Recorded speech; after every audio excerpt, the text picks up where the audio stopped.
Buenos dias, Gunners Collective TV. Back at it, you already know. Like a torta with some bad habits. Bye up, bye up. Let's get to the intro. The intro? I said the intro.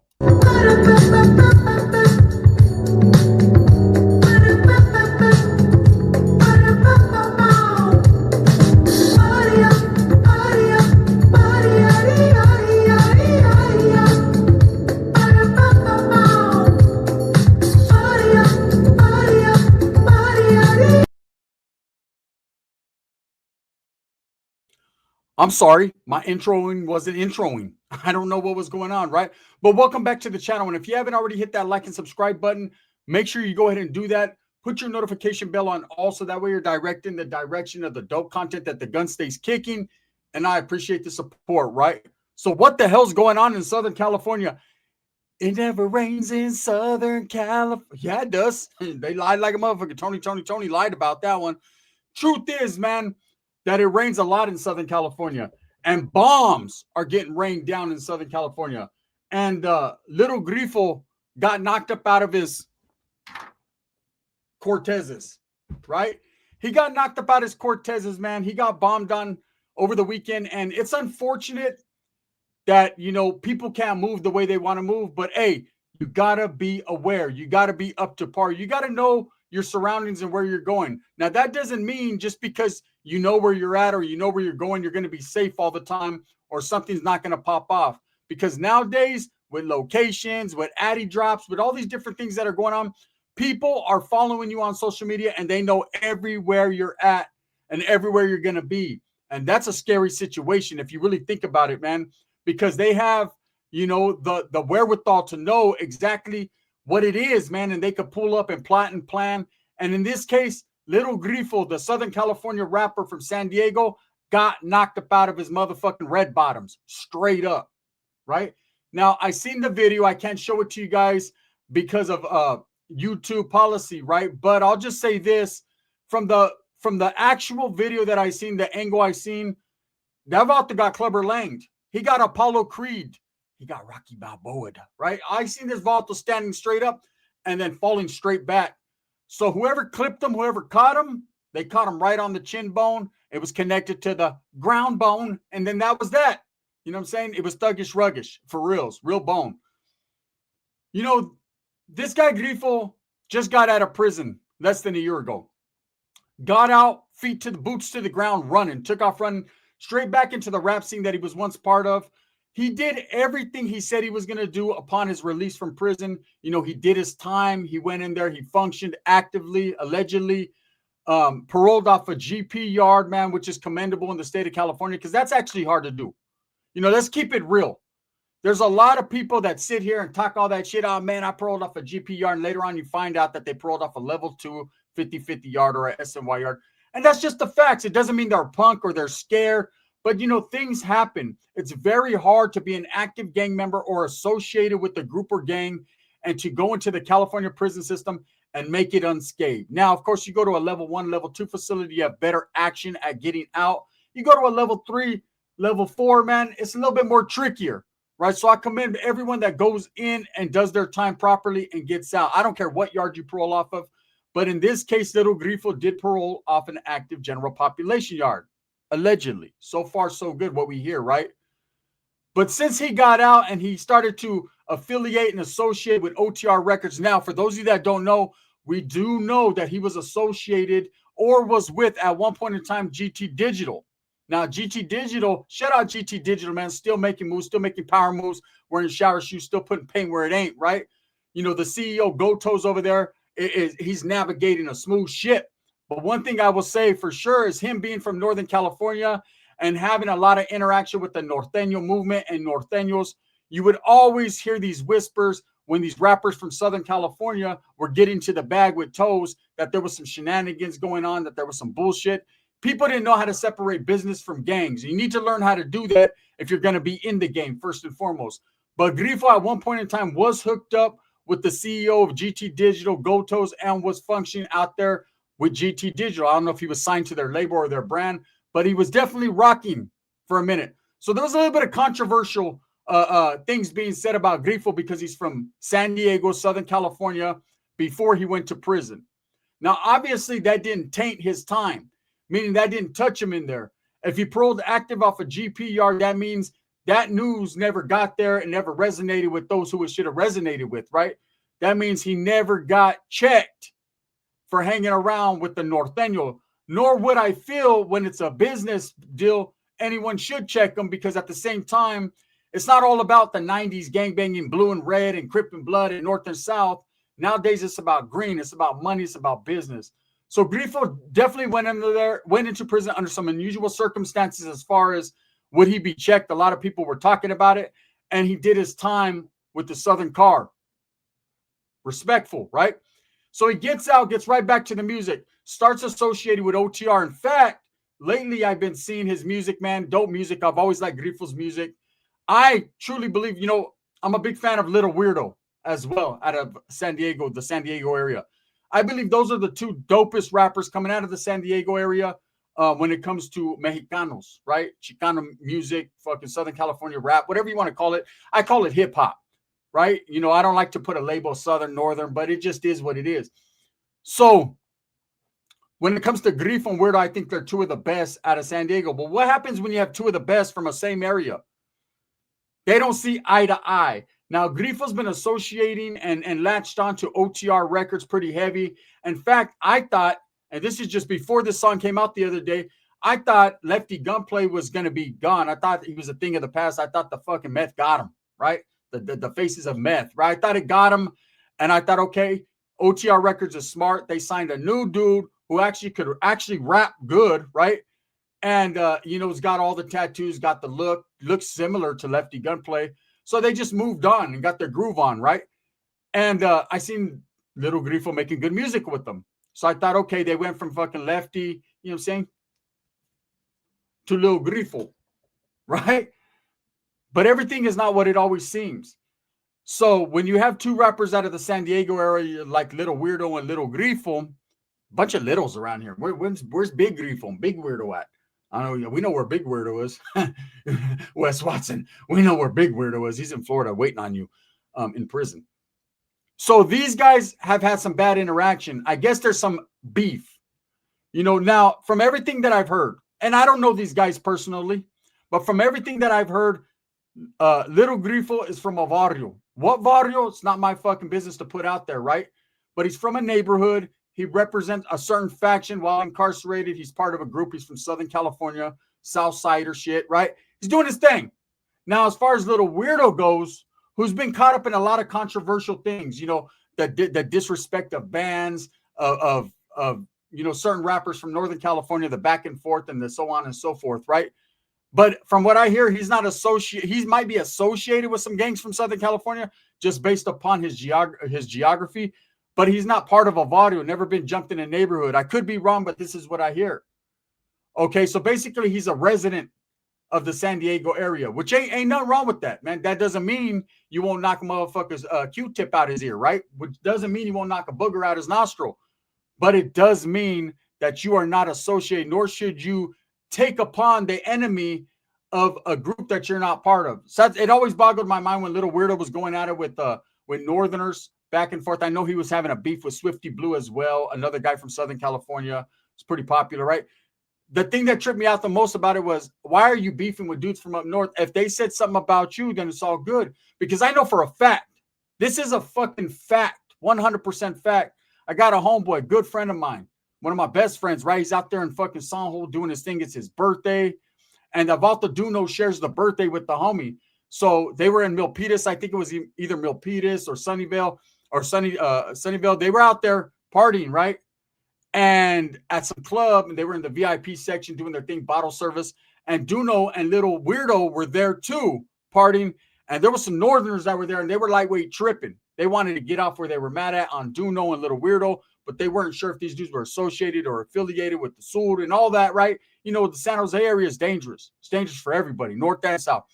So the homeboy, being that he's not affiliated like that, but he's with the business, went and had a conversation with them. It was all good, right? So I know Little Weirdo be hanging around with gang members. He be hanging around those type of individuals, and that shit can get you caught up. Fast forward the other day, Little Grifo and Little Weirdo got a beef.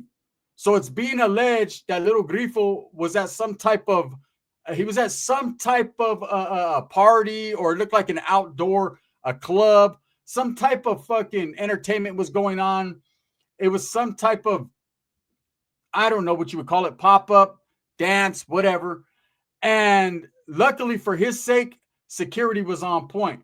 So as he's at this event, he runs into, allegedly, some members from from a Little Weirdo's group, right? Not gang, because he's not part of a gang, but that doesn't mean the dudes that he associates with aren't part of a gang, right? Or aren't with the business and got people on site. See, I've always said that. Sometimes when you have beef with someone, that shit can leak off to everyone else. And this is exactly what happened. Little Grifo was there. There were some words exchanged with a member of Little Weirdo's faction, his little group.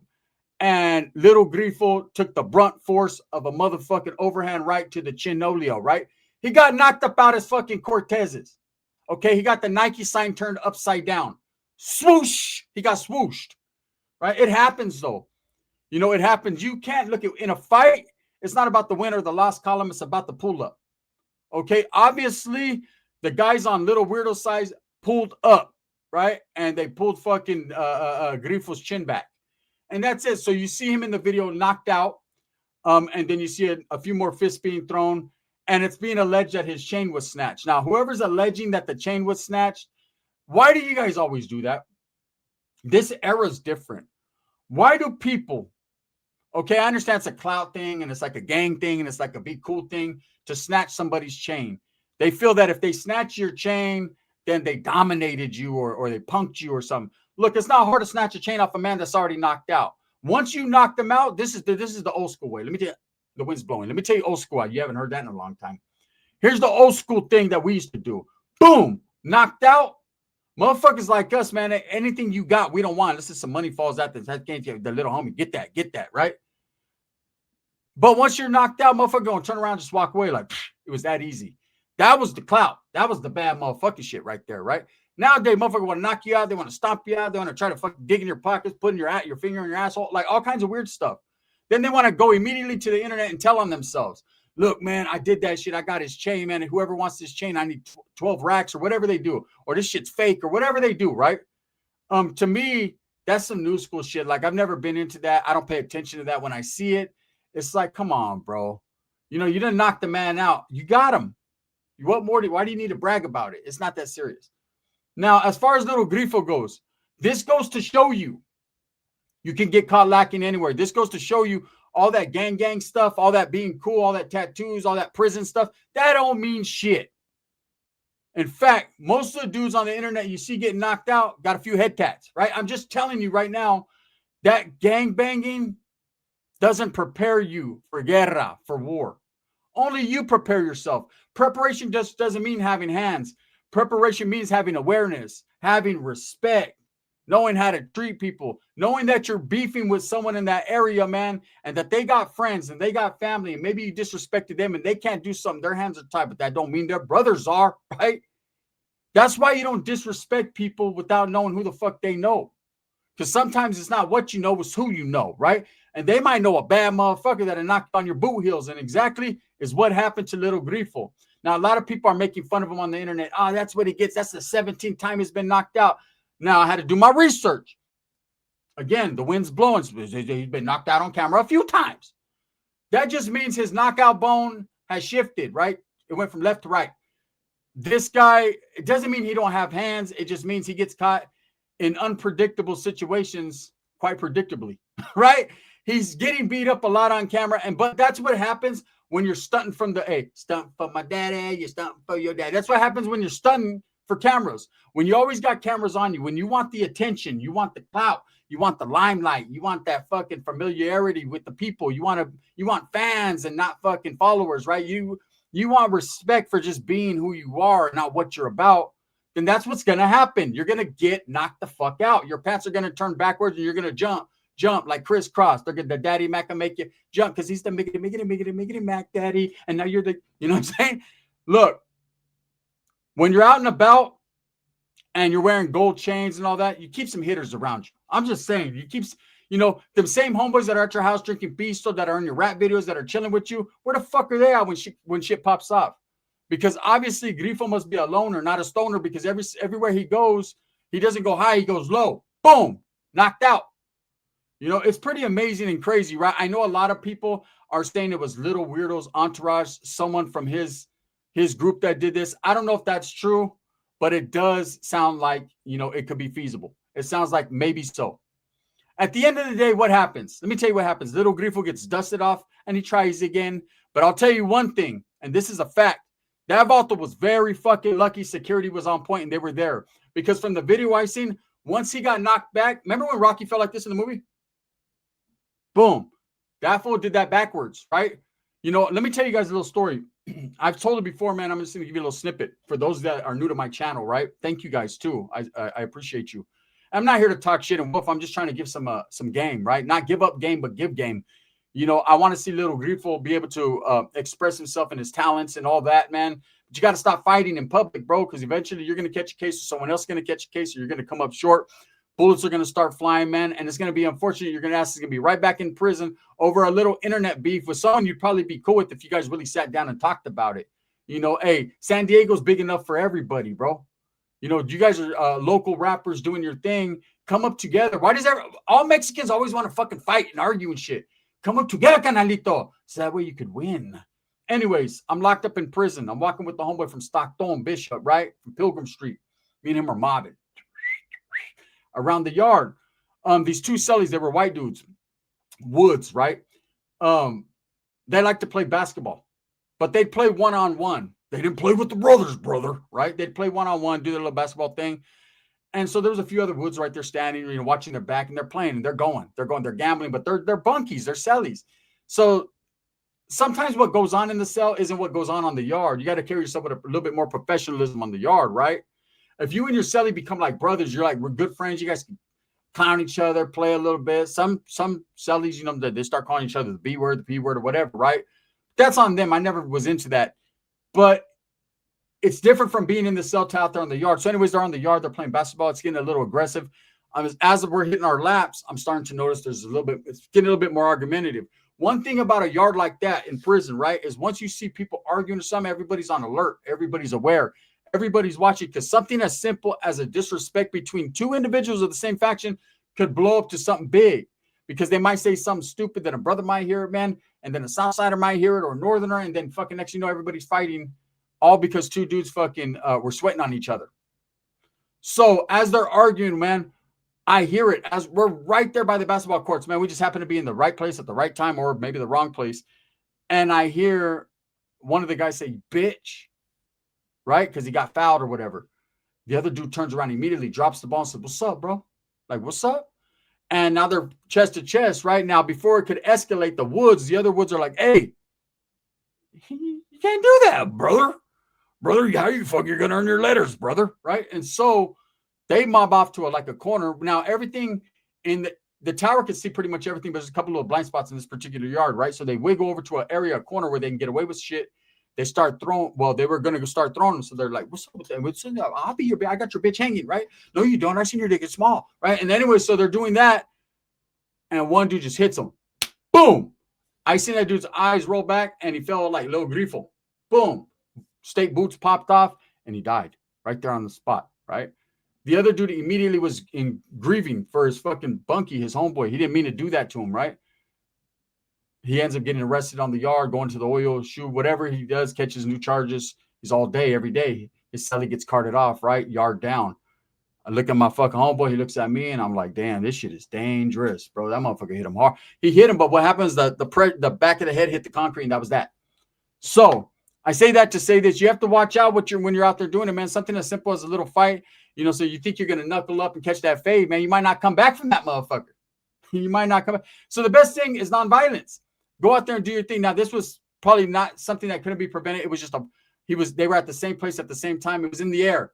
They felt it in the air like a Phil Collins song, and Lil Grifo got knocked out. Now, the people that are clowning him are people that don't like him anyways, man. I got to say this to Lil Grifo. I know he's not going to watch this, but if he does, dust yourself off and try again. It doesn't matter, bro. Everybody takes an L. It's how you bounce back from your L.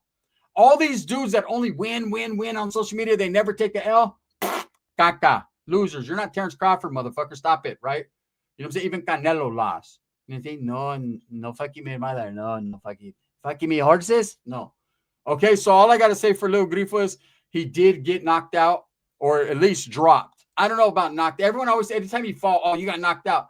Man, I seen a motherfucker get dropped, jump back up, kick a motherfucker in the face, and that was game over for the other dude. He got knocked out. Anyways, with that being said, man, I hope you guys have enjoyed this video. I got a very serious one coming up next. Found some information out about Rebecca Haro. I think everybody wants to know. It's always justice for baby Emmanuel over here on my platform. And again, man, this video right here is sponsored by Vario Liquors out there in Turlock. If you're ever in the Central Valley, man, or just passing through, stop by Vario Liquors in Turlock and get you the iciest cold ones, man, that they got out today, man. That's a fact.